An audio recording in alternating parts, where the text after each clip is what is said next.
یہ دھرتی پنجاب کی ہے۔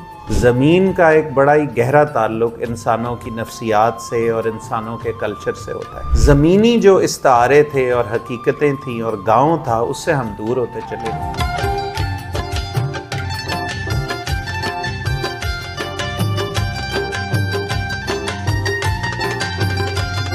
بیساکھی میلہ آج کل اس کی بڑی چہل پہل ہے، سکھ یاتری یہاں پر آ رہے ہیں پاکستان میں۔ ایک وقت تھا کہ سارا کچھ اکٹھا تھا، یکجہتی تھی۔ بابا گرو نانک یا سکھ مذہب میں وہ کون سی ایسی چیز ہے کہ مسلمان سکھ لوگوں کو اپنے بہت زیادہ قریب سمجھتے ہیں، اور یہ سکھ ازم کی اصل تاریخ ہے کیا؟ ذرا وہ اس بارے میں تھوڑا سا بریف کریں گے۔ اس کے لیے تو آپ کو جانا پڑے گا اور انٹرویو کرنا پڑے گا ایسے محققین کے پاس کہ جن کی سکھ مذہب کے حوالے سے اور سکھ تاریخ کے حوالے سے جن کی تحقیق ہے، جنہوں نے کتابیں اس پر شائع کی ہیں۔ میں ایک بطور عام قاری کے اور ایسے ہی محققین کے ساتھ مکالمے کے نتیجے میں جو کچھ باتیں میرے ذہن میں ہیں وہ یہ کہ سب سے اہم چیز جو اس خطے میں بسنے والے مسلمانوں کی اور سکھ مذہب سے تعلق رکھنے والوں کی ہیں، وہ ان میں قدر مشترک یہ دھرتی پنجاب کی ہے اور پنجابی زبان ہے۔ ٹھیک ہے۔ ابھی آپ نے ویساکھ کی بات کی، تو آج 2 تاریخ ہے ویساکھ کی۔ ٹھیک ہے سر۔ تو کل ہی پنجاب گورنمنٹ کے ایک حکم نامے کے مطابق یونیورسٹی نے پنجاب کلچر ڈے سیلیبریٹ کیا۔ بالکل سر۔ اور مختلف شعبہ جات کے اندر پنجاب کے کلچر کے حوالے سے تقریبات ہوئی۔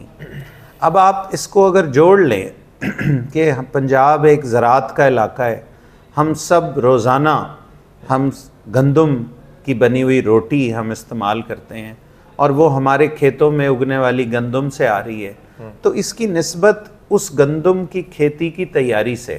ٹھیک ہے۔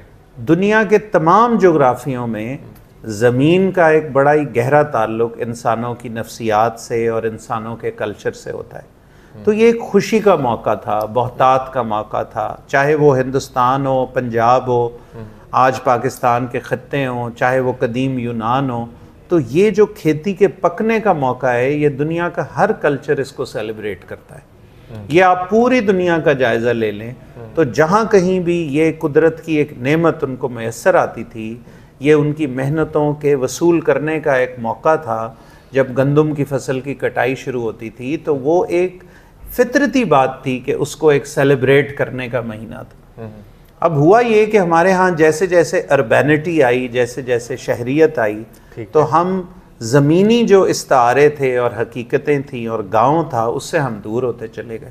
ٹھیک ہے۔ تو اب اگر اس طرح کے کسی بھی واقعے کو یا کسی وقت کو ہم سیلیبریٹ کرتے ہیں تو در حقیقت ہم اسی دھرتی سے دوبارہ جڑتے ہیں کہ آج بھی ہم اسی گندم اور اسی آٹے پر ہماری پرورش ہو رہی ہے، آج بھی ہم اسی کو، وہی ہماری خوراک کا حصہ ہے۔ تو اس طرح کی بہت سی قدریں ہیں جو مشترک ہیں ہمارے میں اور سکھ مذہب میں۔ باقی سکھ مذہب والے ہمارے جو مشترکہ ایسی شخصیات بڑی بڑی کہ بابا فرید کو ہم مانتے ہیں، ان کو ہم ایک بہت بڑے صوفی بزرگ کے طور پر، ایک بہت بڑے سلسلہ چشتیہ کے صوفی کے طور پہ ہم ان کو مانتے ہیں، تو سکھ مذہب والے بھی ان کو مانتے ہیں۔ تو اس طرح کی بہت ساری پھر ہمیں اقدار مشترک نظر آتی ہیں۔ باقی مزید تفصیل تو جو اس حوالے سے محقق ہیں وہ آپ کو بتائیں گے۔